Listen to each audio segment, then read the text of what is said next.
Au nom d'Allah, le tout miséricordieux, le très miséricordieux, louange à Allah, le Seigneur des univers, et que l'éloge et le salut soient sur notre prophète Mohammed, sur sa famille, ses compagnons et tous ses suiveurs avec bienfaisance jusqu'au jour de rétribution. Ceci dit, ceci est un extrait d'une parole de l'érudit savant cher docteur Mohammed Taqiyuddin al-Hilali, qu'Allah lui fasse miséricorde, au sujet de l'innovation de célébrer la naissance du prophète, que l'éloge et le salut soient sur lui. Le cheikh, qu'Allah lui fasse miséricorde, dit: le jour et le mois de naissance du prophète, que l'éloge et le salut soient sur lui, sont connus. Et il est mentionné dans un hadith authentique que le prophète, que l'éloge et le salut soient sur lui, dit: Dhalika yawmun wulidtu fihi. Traduction: c'est un jour où je suis né, c'est-à-dire le jour de lundi. Il fut interrogé sur le jeûne de lundi et il dit: c'est un jour où je suis né. De même, il est authentifié qu'il est né le mois de Rabi' premier. Néanmoins, est-ce le premier Rabi', le deuxième, le troisième, le quatrième, le cinquième, le 12e ou autre, personne ne sait. Rien n'est authentifié sur cela du prophète ni des compagnons. C'est une invention. Le placer au 12e jour est un mensonge qui n'a aucune preuve. Et puis, supposons que nous connaissons le jour où le prophète, que l'éloge et le salut soient sur lui, est né, et que c'est le 7e par exemple, ou le 2e, ou le 4e, ou le 10e. Avons-nous une preuve venant d'Allah ou de son messager pour que nous le fêtions? Le prophète, que l'éloge et le salut soient sur lui, l'a-t-il célébré?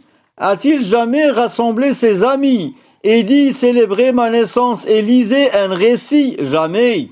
Est-ce que les compagnons du messager d'Allah, que l'éloge et le salut soient sur lui, les califes bien guidés, Abu Bakr, Omar, Uthman et Ali, ont-ils célébré cette naissance?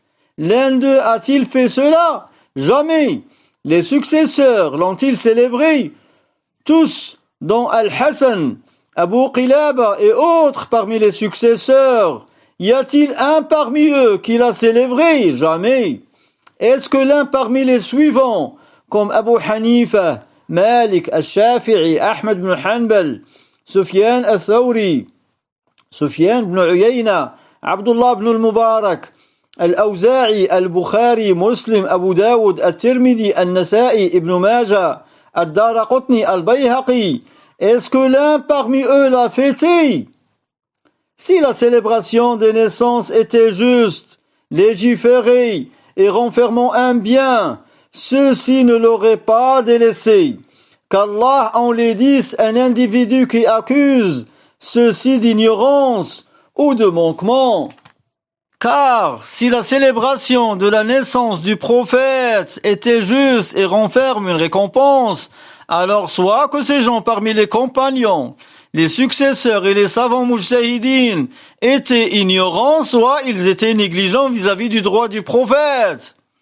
Et chacun des deux cas est un égarement évident. De ce fait, ceci est une innovation répugnante qu'il incombe à tout musulman de combattre et de s'en éloigner.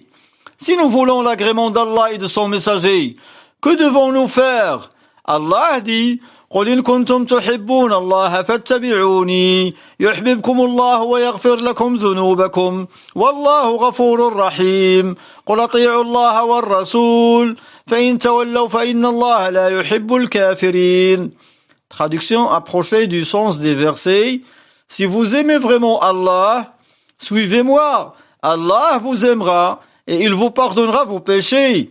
Allah est pardonneur et très miséricordieux.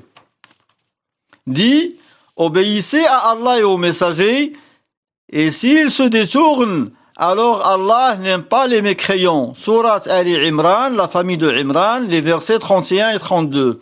Fin de la parole du cheikh, walhamdulillahi rabbil alamin.